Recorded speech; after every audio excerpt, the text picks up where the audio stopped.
Hi, let's talk about fragmentation as an aspect of modernism. Modernism isn't one thing. It's many things. Some move in opposite directions, like realism and abstraction. Some overlap, like stream of consciousness and fragmentation, the topic of this video.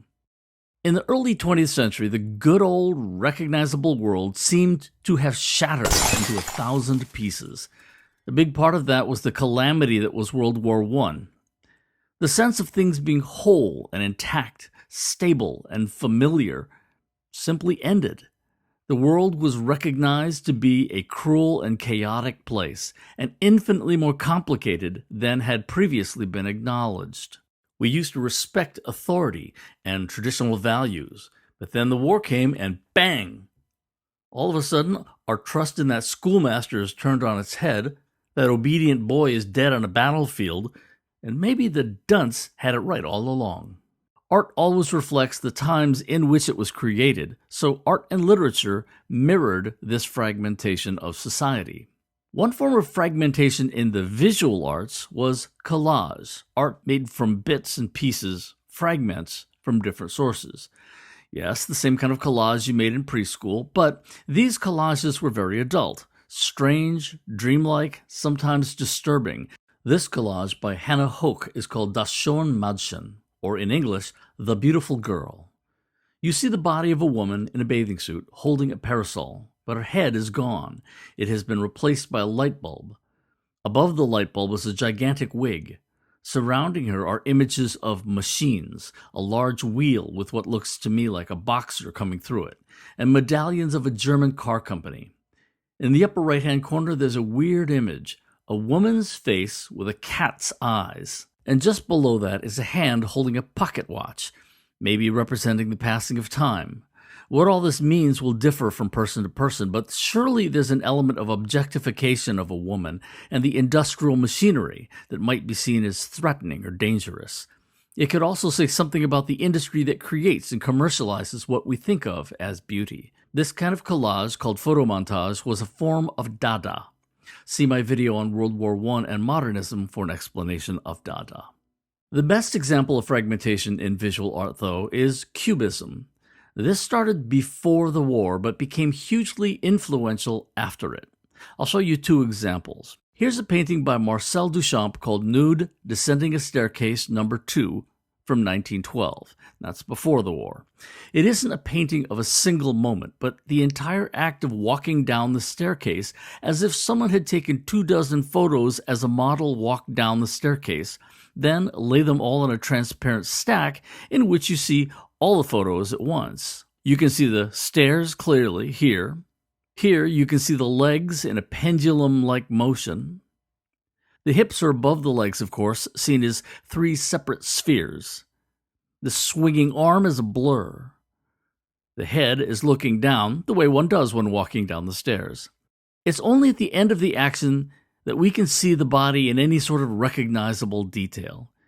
Do you see how all the parts have been rendered as flat planes of color seen at the various stages of motion? That's cubism. Here's a post-war example of cubism. This one is by Pablo Picasso in 1920. It's called Guitar on a Pedestal. At first, it might look like random geometric shapes, but if you look at it long enough, you'll see some familiar parts. Down here, you see the shape of the pedestal as well as its shadow. Here, you can see the guitar's sound hole and fretboard. This is the curve of the guitar's body. Above that, you can see the sound hole again, but this time as an oval, possibly as it would be seen from the perspective of the musician, since, after all, a guitar is meant to be played. It also suggests the face of the musician. The shape it's set in is a plane that sort of looks like a canvas on an easel, but only if you saw it from the perspective of a person standing a few feet away, looking at it straight on. But cubism doesn't do straight on. The title doesn't say it's an easel, it says it's a pedestal, which is a very different thing. So this could be the flat surface of the pedestal on which the guitar is resting, seen as if you were looking down at it.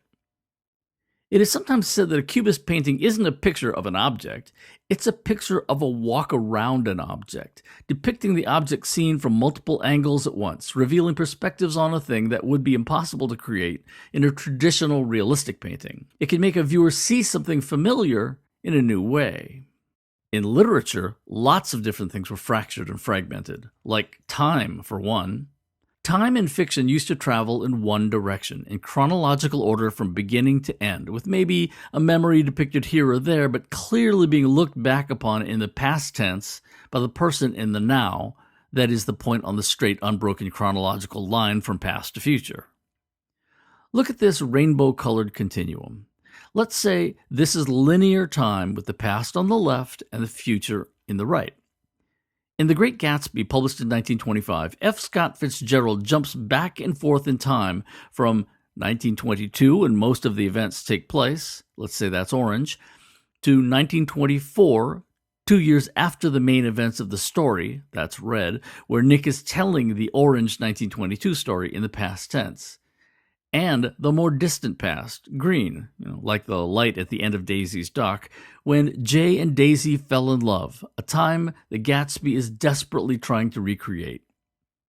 The narrative also goes back briefly in time to Jay's youth, blue. If you place them in the order in which they appear in the book, the first 7 chapters would look something like this. And the last 2 chapters would look like this. Sometimes this throws readers off balance. They get confused. They say, I can't follow it. It jumps around. Yes, it does jump around, but you can follow it. When you think about it, isn't that the way time works for you throughout the day? For example, you might be thinking about your day at school in the present right now. Then remember what someone said to you years ago. Then that makes you remember your relationship with that person and how the two of you met. Maybe then you'd remember sadly how that relationship ended. And then you're back in your current time again doing your normal things. And you happen to think about your future, what you will do, who you will be, what obstacles you're likely to have to overcome to reach your goals. And then you remember being a little kid, and you remember thinking you'd grow up to be a professional chocolate taster. Do you see how you jumped from the present time to a moment in the past, what that person said to you, then to a moment farther back in the past, when that relationship was new, then to a time after that initial memory, when the relationship ended, and then back to the present, then to the future as you imagine it. Then back to your childhood when you did the same thing, imagining your future. Multiple times exist in your head in a single day, even a single minute. Lots of modern novels told stories in this way. Mrs. Dalloway by Virginia Woolf in 1925, Ulysses by James Joyce in 1918, as well as The Sound and the Fury by William Faulkner in 1929. And remember at the beginning of the video I said that different forms of modernism overlap? All 3 of these books I just mentioned utilize another modernist technique called stream of consciousness. On the stage, you could find nonlinear time in Waiting for Lefty in 1935 and The Death of a Salesman in 1949. And if you think about the movies and TV shows you watch today, this is a technique you've seen before. It shouldn't seem too unfamiliar. One example of modernism that must be mentioned is a long and difficult poem called The Wasteland by T.S. Eliot. Whereas long poems like this, always to my knowledge, had previously used a repeated stanza form over and over. Every line had that same rhythm, what's called meter, and often the same rhyming pattern, what's called the rhyme scheme, like this. City, pity, pretty, he, agree, see, river, Guadalquiver. The Wasteland, on the other hand, rhymes sometimes, but not in any consistent way. Some rhymes don't quite rhyme, like breeding and mixing. It doesn't have normal stanzas that repeat anything, which was pretty radical in 1922. It plays around with the rhythmic pattern called the meter, jumping from one meter to another, and sometimes abandoning meter altogether.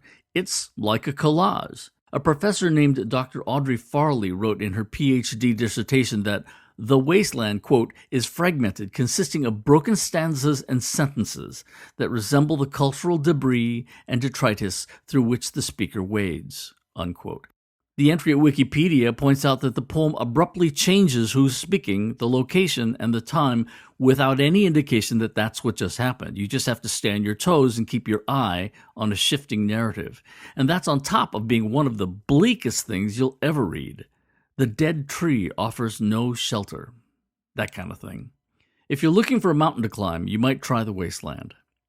Fragmentation of characters in fiction became a thing.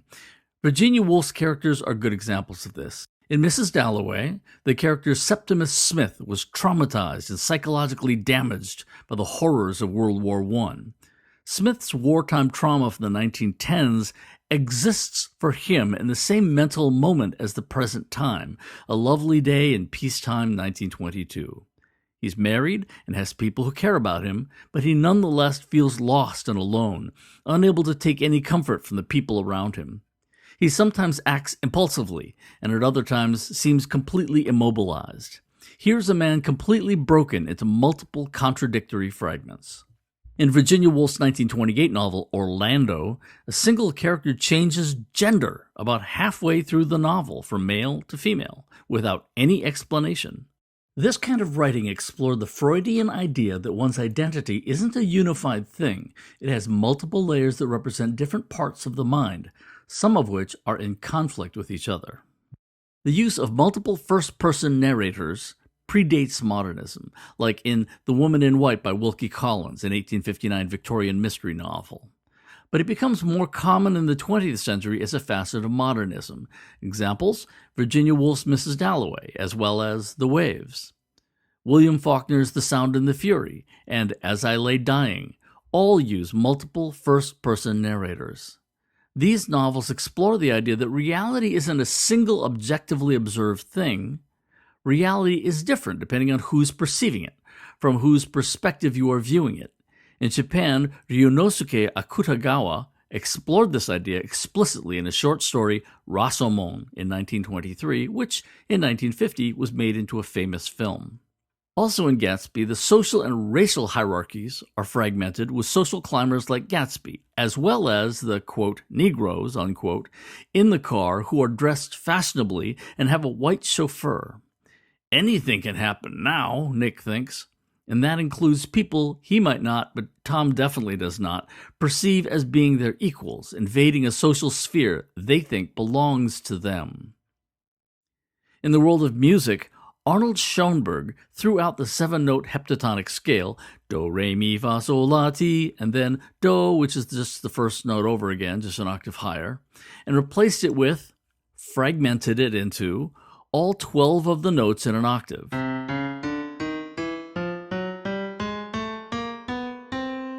This 12-tone scale resulted in atonal music that threw out traditional ideas about melody, like his Serenade Opus 24, heard here.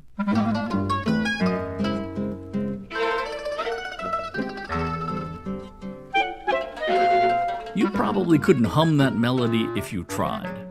And if you think that's ugly, just imagine you'd never heard before of notes being organized into major or minor chords, and you were just hearing this sound as an abstract expression of a feeling. In the 1940s, jazz musicians like Charlie Parker and Thelonious Monk created bebop, a kind of modern jazz that retained the 7-note scale, but also used exotic chords like this one, that could sound every bit as atonal as Schoenberg. And in bebop style, they played all the notes in the chords like they'd been scrambled up in a blender. This is Charlie Parker. The chords and melodies are fragmented. Bebop also used nonsense syllables, kind of like Dada did, in a vocal technique called scatting. Fragmentation in art and literature seems strange to most people at first, because popular art nowadays has partly retreated to conventions from the 19th century. But after getting more familiar with modernist fragmentation, seeing the world as a seamless flowing fabric can start to look like an illusion. Pretty, but not real. Fragmentation, on the other hand, shows us a cluttered and broken mess that recreates reality as actually experienced in our minds more faithfully than the more conventional forms do. Enjoy exploring modernism. It's a wild ride.